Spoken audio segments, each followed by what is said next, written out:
여러분 안녕하세요. 네, 이곳에 모인 여러분들 위해 하나님의 사랑이 가득하기를 간절히 기원합니다.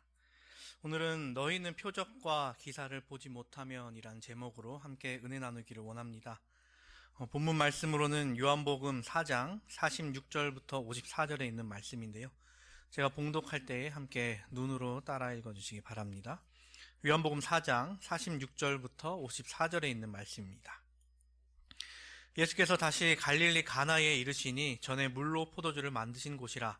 왕의 신하가 있어 그 아들이 가버나움에서 병들었더니 그가 예수께서 유대로부터 갈릴리에 오심을 듣고 가서 청하되 내려오셔서 내 아들의 병을 고쳐주소서 하니 저가 거의 죽게 되었음이라.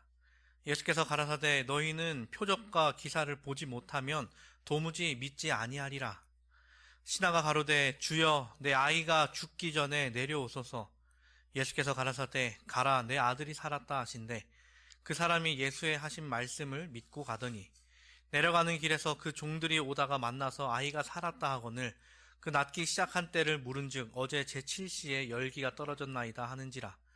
아비가 예수께서 내 아들이 살았다 말씀하신 그때인 줄 알고 자기와 그 온 집안이 다 믿으니라. 아멘. 예수님은 사마리아에서 한 여인과의 만남을 통해 그리고 또 다른 사마리아인들에게 복음을 전하는 그 시간을 보내셨습니다. 그 후 원래 가시고자 하셨던 이 갈릴리에 이제 가시게 되죠. 갈릴리 지방은 어떻게 보면 예수님의 고향과도 같은 곳이었습니다.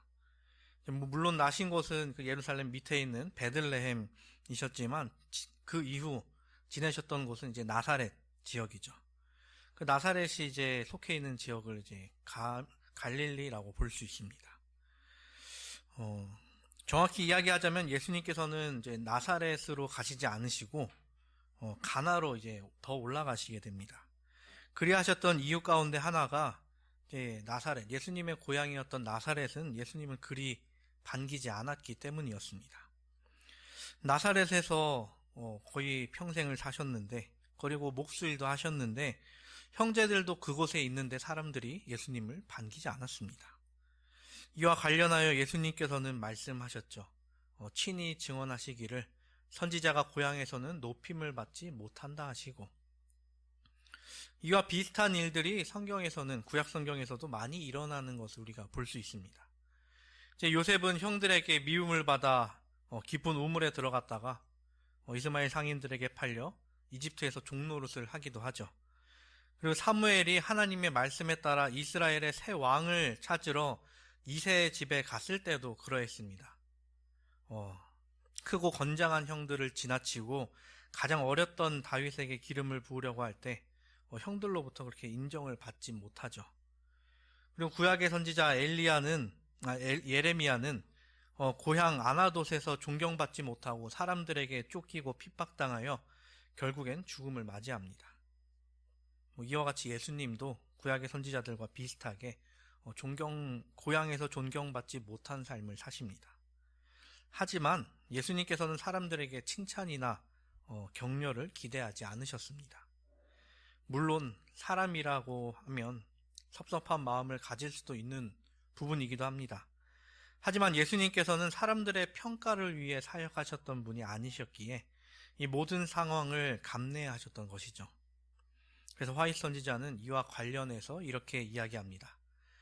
사람들은 그들 자신이 평가할 수 있는 그런 것으로 사람을 평가한다. 편협하고 속된 마음을 가진 자들이 그리스도를 그분의 미천한 출생과 초라한 의복과 매일의 노역에 의하여 판단하였다. 그들은 죄의 흔적이 없는 그 심령의 순결을 식별할 수가 없었다. 모든 사람이 그러지는 않겠지만 많은 사람들이 자신이 살아온 경험으로 이제 다른 사람을 판단하죠.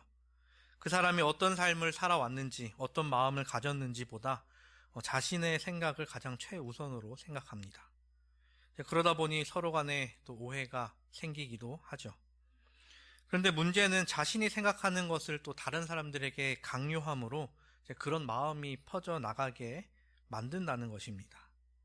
그렇게 사람들은 영향을 받고 정확한 판단을 못하는 경우가 생기기도 합니다.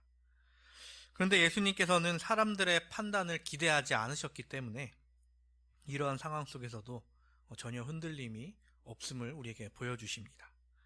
도리어 예수님에 대한 선입견이 전혀 없던 타지 사람들은 예수님을 아주 환영하는 모습을 우리는 볼 수 있습니다.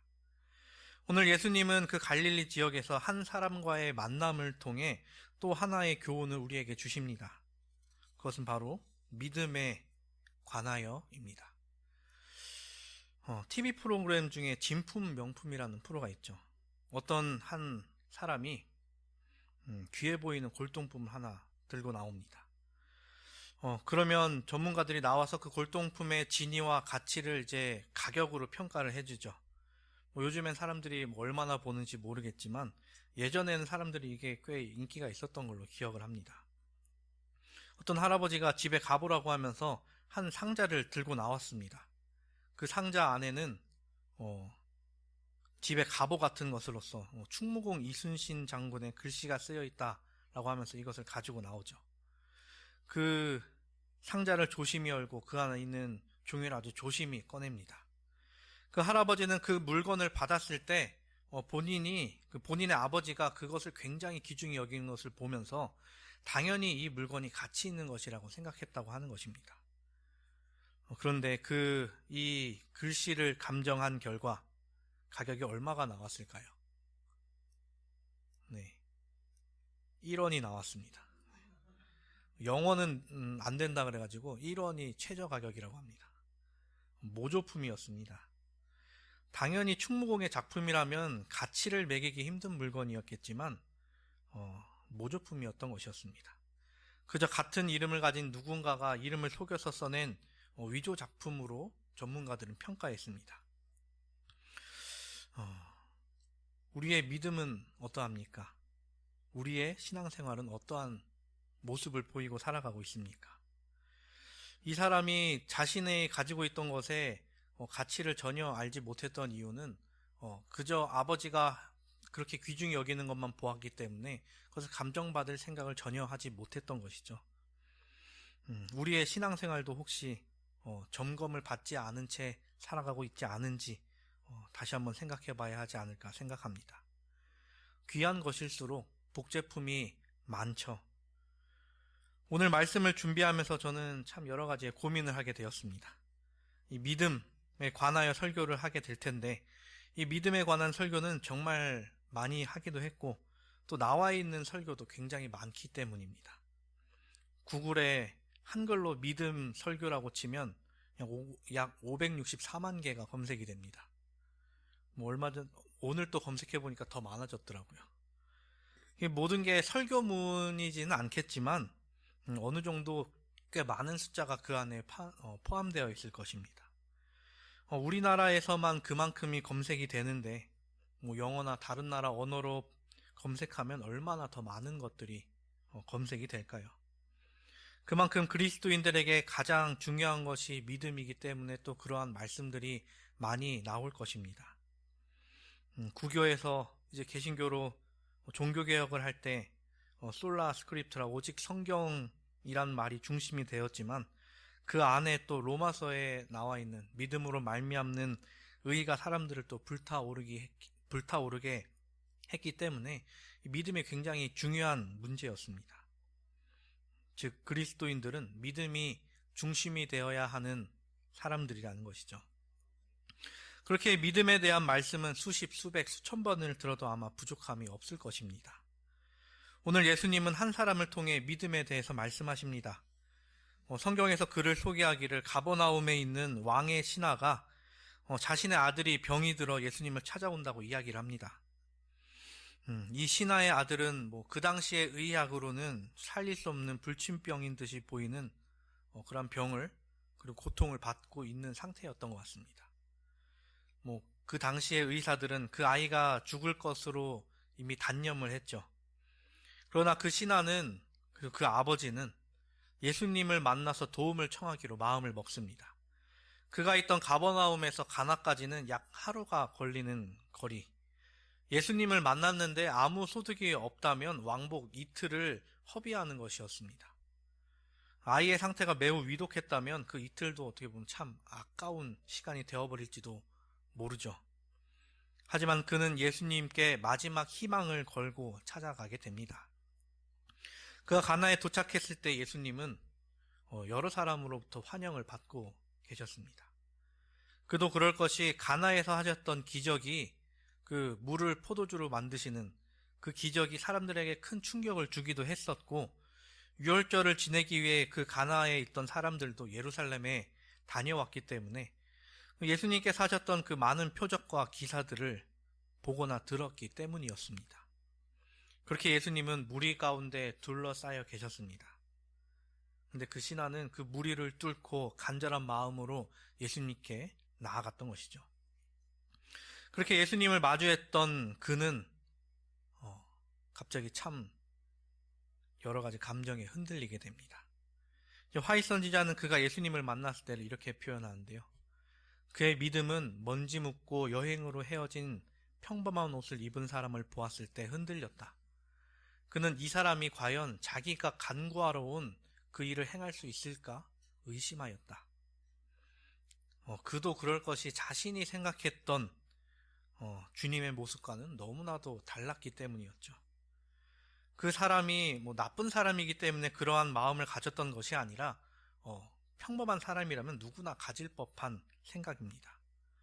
진짜로 그가 절박하지 않았거나 예수님에 대한 믿음이 전혀 없었다면 그는 예수님께 그 이후의 말을 꺼내지도 않았을 것입니다. 하지만 그는 용기를 내어 예수님께 말씀을 드립니다. 그가 예수께서 유대로부터 갈릴리에 오심을 듣고 가서 청하되 내려오셔서 내 아들의 병을 고쳐주소서 하니 저가 거의 죽게 되었음이라. 여기까지는 우리가 당연히 이어질 내용이라고 생각할 수 있는 부분입니다. 근데 이제 문제는 이 신하, 이 아버지의 마음인 것이죠. 예수님께서는 분명 이 아버지의 상태, 그리고 이 신하의 아들의 상태를 분명 아셨습니다. 아들의 상태가 매우 안 좋고 그 아들이 지금 오늘 내일 하고 있는데 마지막 희망을 걸고 하룻길을 내달려 나에게 왔다는 것을 분명 아셨습니다. 근데 예수님께서는 그 아버지의 마음속에 어떻게 보면 조건적인 믿음이 있었다는 것 또한 아셨습니다. 만약 지금 내 앞에 있는 이 사람이 나에게 원하는 것을 주지 않는다면 이 사람에 대한 믿음도 거둘 것 또한 예수님은 아셨던 것이죠. 그런 마음을 가지고 예수님 앞에 서 있는 그에게 예수님은 말씀하십니다. 예수께서 가라사대 너희는 표적과 기사를 보지 못하면 도무지 믿지 아니하리라. 예수님은 여러 사람의 믿음과 신앙생활에 대해 너무 보는 것, 또 표적에만 집중된 것에 대한 아쉬움을 말씀하십니다. 이것은 예나 지금이나 사람들 마음에는 이 표적과 기사가 매우 중요하게 자리 잡고 있기 때문이죠. 성경상에서도 하나님을 시험하는 하나님의 표적을 구하는 사람들을 여럿 볼 수 있습니다. 비슷한 일로 이스라엘의 사사였던 기드온이 하나님을 시험하는 장면이 나오죠. 전쟁을 앞둔 그가 양털을 가져와서 하나님께 기도합니다. 내일 아침 이슬이 내렸을 때에 이 양털은 젖지 않게 해주십시오.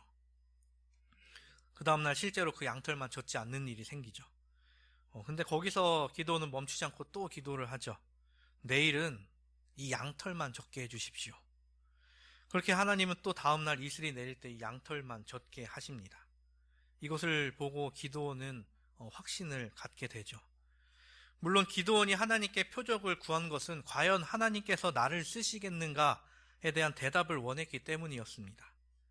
자기 자신이 부족한 사람임을 너무나도 잘 알았기 때문에 과연 나 같은 부족한 사람도 하나님께서 쓰시겠는가에 대한 확신을 얻고자 함이었습니다. 하나님의 뜻 또한 그런 나약한 기드온을 쓰시려 하셨기에 기꺼이 그 기도에 응답하셨던 것이죠. 그렇게 젖은 양털 뭉치를 들고 하나님을 찬양하고 감사의 기도를 올린 뒤 그는 전쟁에 나가 하나님의 뜻을 이루어냅니다. 그는 게다가 그 전쟁을 치르는 동안에 하나님의 뜻을 온전히 따르죠. 기드온에게는 하나님께서 나를 쓰시겠다면 당연히 나에게 표적을 보이시리라는 믿음이 있었습니다. 하지만 오늘 그 신하는 표적이 있지 않으면 내가 이분을 믿지 못하겠다라는 생각을 갖고 있었습니다. 우리는 하나님에 대한 믿음을 어떻게 내비치며 살아가고 있습니까? 사람들은 신앙생활을 하면서 내가 느끼기에 하나님이 나와 함께 계시다는 확실한 증거를 원합니다. 그것이 무엇이 되었던 간에 내가 충분히 느낄 만한 무언가를 원한다고 생각을 합니다. 제가 이제 청소년들과 관련된 책을 읽었었는데 거기서는 이러한 말을 하기도 했습니다. 이제 그 사람은 일반 개신교 청년 전도회나 청년 집회를 계획하는 사역을 맡아 여러 집회를 했던 사람이었습니다. 그 사람이 이 청년 전도회 캠프를 준비하면서 무언가 잘못됐다라는 생각을 하기 시작했다는 겁니다. 그 이유는 이렇습니다. 청소년 캠프를 준비할 때 이 기획팀에서 가장 중요하게 생각했던 것은 첫 번째로 찬양팀 섭외였다는 것입니다. 그리고 그 찬양팀을 통해 가장 해야 할 일이 무엇이냐면 아이들을 울리는 일이었다는 것입니다. 왜 아이들을 울리느냐? 아이들이 울면 자신들이 하나님을 만난 것처럼 여긴다는 것이었습니다. 그래서 계획 초기부터 어떻게 애들을 울릴까부터 고민했다고 합니다. 이것을 해왔던 사람이 무언가 이것은 잘못됐다라는 것을 느꼈다는 것이죠. 누가 봐도 잘못됐죠. 사람이 일부러 만들어낸 일을 증거로 삼는다는 것, 분명 잘못됐죠. 이렇게 어린 청소년부터 인위적인 것이 그의 신앙생활 속에 자리 잡게 되면 그의 신앙생활이 그 방향이 올바르지 못하리라 생각됩니다. 이러한 모습이 어른이 되어서도 자신의 감정에 따라 하나님을 만났다고, 이번에는 못 만났다고 하는 상황이 생기겠죠. 예수님이 그리스도시다라는 온갖 증거가 있음에도 불구하고 오늘의 이 신하는, 그리고 많은 사람들은 자신의 요구를 들어주는 것을 조건으로 그분을 믿기로 작정합니다.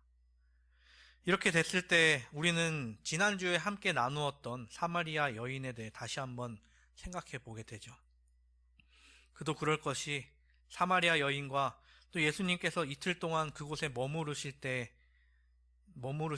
그 여러 사마리아인들은 예수님께서 어떤 표적을 보이시지 않으셨더라도 예수님을 믿었었습니다.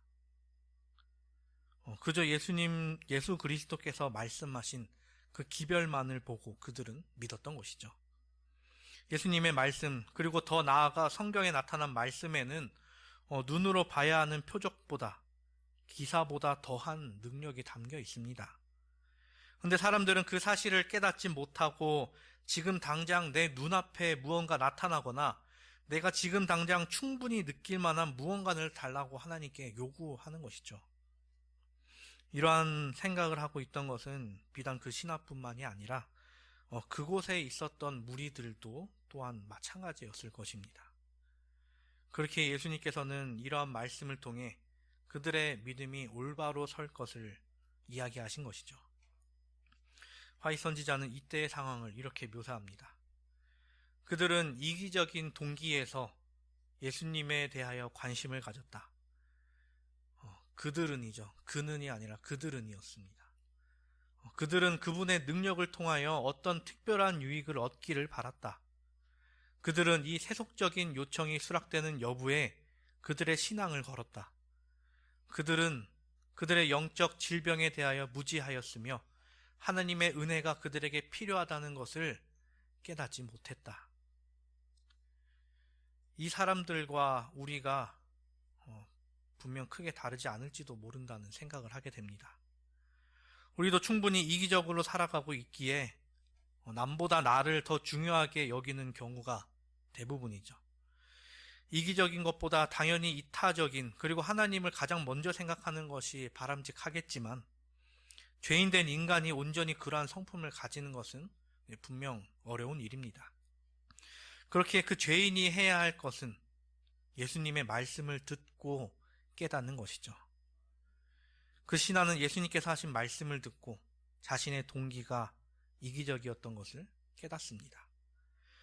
그리고 자신이 가지고 있던 믿음이 잘못된 방향을 향하고 있었다는 것을 예수님을 통해 분명히 알게 되는 것이죠. 그는 자신이 가졌던 의심이 아들을 낳지 못하게 할지도 모른다는 것을 깨닫습니다.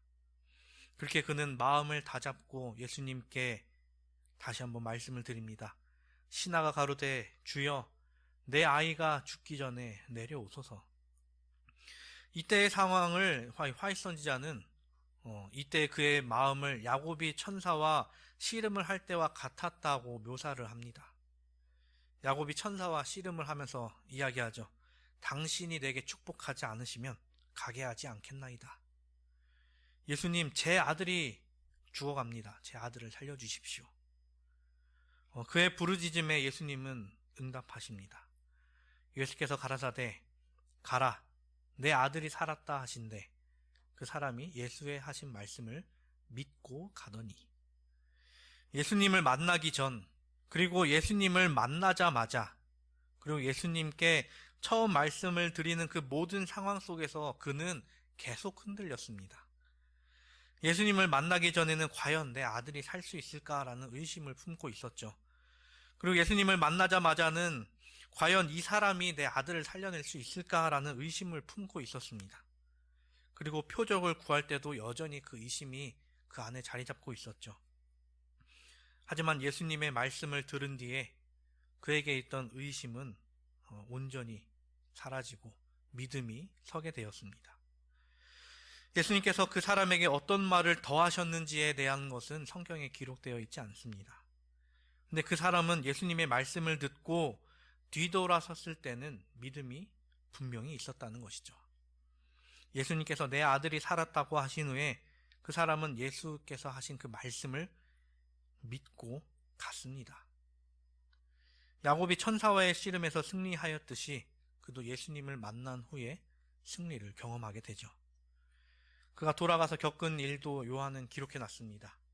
내려가는 길에서 그 종들이 오다가 만나서 아이가 살았다 하거늘 그 낫기 시작한 때를 물은즉 어제 제7시에 열기가 떨어졌나이다 하는지라. 아비가 예수께서 내 아들이 살았다 말씀하신 그때인 줄 알고 자기와 그 온 집안이 다 믿으니라. 사랑하는 우리 성도 여러분, 우리의 믿음이 보이지 않는 하나님의 말씀으로 비롯된 참된 믿음이 되기를 간절히 바랍니다. 우리의 믿음이 내 손에 쥐어진 무언가를 통해 이루어지는 것이 아니라 들음으로 이루어지는 진짜 믿음이 되기를 간절히 바랍니다. 그리스 수도 아테네에 가면 언덕 위에 고대에 지어진 아크로폴리스가 있습니다. 거기에 있는 이제 파르테논 신전인데요. 아테네 여행을 가면 사람들은 거의 무조건 이곳을 가게 됩니다. 세계 여러 나라에서 온 수많은 관광객들은 그 언덕에서 아주 오래된 대리석 조각들을 기념품으로 주워간다고 합니다. 그런데 생각해 봅시다. 어째서 그 대리석 조각들은 다 떨어지지도 않고 사람들 손에 전부 들어가게 되는 것일까요? 관광이 발달되고 엄청나게 많은 사람들이 그곳을 다녀왔을 텐데 말이죠. 그 대답은 이러합니다. 아테네 당국은 정기적으로 채석장에 가서 대리석 조각을 트럭으로 실어가지고 이 부근에다가 잔뜩 뿌려 놓는다고 합니다. 그러면 관광객들은 그것이 고대의 대리석 조각의 일부라고 생각하고 가져가는 것이죠. 근데 그 돌은 원래 아무 의미가 없는 돌덩이일 뿐인 것이죠. 이렇게 많은 그리스도인들도 내 손에 쥐어진 어떤 물질적인 것이 내 믿음의 결과로 생각하는 경우가 종종 있습니다. 하지만 우리의 믿음은 말씀을 통해 예수님을 경험함에 있어야 합니다. 그리고 예수님을 닮아가는 삶이 우리의 믿음의 결과가 되어야 하는 것이죠. 오늘의 신화도 마찬가지였습니다. 그가 예수 그리스도의 말씀을 듣고 변화된 것, 또 그 말씀을 따라 행하는 삶을 살게 된 것이 그의 믿음이 참된 믿음으로 변화된 결과였습니다. 화이트 선지자는 오늘의 이야기를 이렇게 마무리합니다. 우리도 이 교훈을 배워야 한다. 하나님께서 우리의 요구를 들어주신다는 것을 보거나 느끼기 때문에 믿어서는 안 된다. 우리는 그분의 약속을 신뢰해야 한다. 우리가 믿음으로 그분 앞에 나올 때에 모든 탄원이 하나님의 마음에 들어간다. 우리는 하나님의 축복을 구한 후에는 그것을 받을 것을 믿어야 하며 우리가 이미 받은 것을 인하여 그분께 감사해야 한다. 우리의 믿음이 이 세상을 향한 것이 아닌 오로지 하늘을 향한 참된 믿음이 되기를 바랍니다. 그리스도 안에서 자라남으로 인하여 하늘에 걸맞는 주의 종으로 변화되는 우리 모두가 되기를 바라면서 말씀을 드리겠습니다.